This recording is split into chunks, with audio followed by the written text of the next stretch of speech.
সংগ্রামে। সংবিধান বদলে কি করবে? অভিন্ন দেওয়ানি বিধি আনবে। অভিন্ন দেওয়ানি বিধি আনলে কি হবে? কি হবে আপনারা একবার ভেবেছেন? নফরচন্দ্রপুরে দেওরদের নফরচন্দ্রপুরের যারা তপশিল শিডিউল ট্রাইব, যারা তপশিল জাতি প্রজাতি, তাদের কি হবে জানেন? আমাদের সংবিধানের পঞ্চম ও ষষ্ঠ তপশিল উড়িয়ে দেবে। সংবিধানের 371 আর্টিকেল 378 ধারা উড়িয়ে দেবে।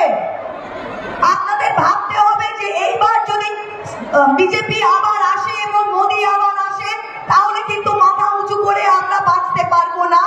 তাই এই 13ই মে ভোটটা ভারতবর্ষের ভোট, মোদীকে দিল্লি সিংহাসন থেকে সরাবার ভোট, মাথা উঁচু করে নিজের অধিকারটা যাতে আমরা আবার ফিরিয়ে পাই সেটার ভোট।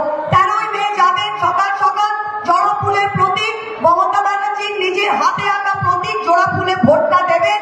ওরা বলছে 63 বিধানসভায় নাকি বিজেপির গড়। আমার শুনলে হাসি পায়। রাস্তা করলো মমতা ব্যানার্জি, লক্ষ্মীর ভান্ডার দিচ্ছে মমতা ব্যানার্জি, জল দিচ্ছে মমতা ব্যানার্জি, 5 কেজি রেশন দিচ্ছে মমতা ব্যানার্জি। প্রত্যেকটা মহিলাদের বসে আছে, প্রত্যেকটা বাড়িতে হয় 1000 টাকা নয় 1200 টাকা মাসে দিচ্ছে মমতা ব্যানার্জি। আর 63 বিধানসভায় তোমরা ভোট পাবে, তোমরা ভোট পাবে।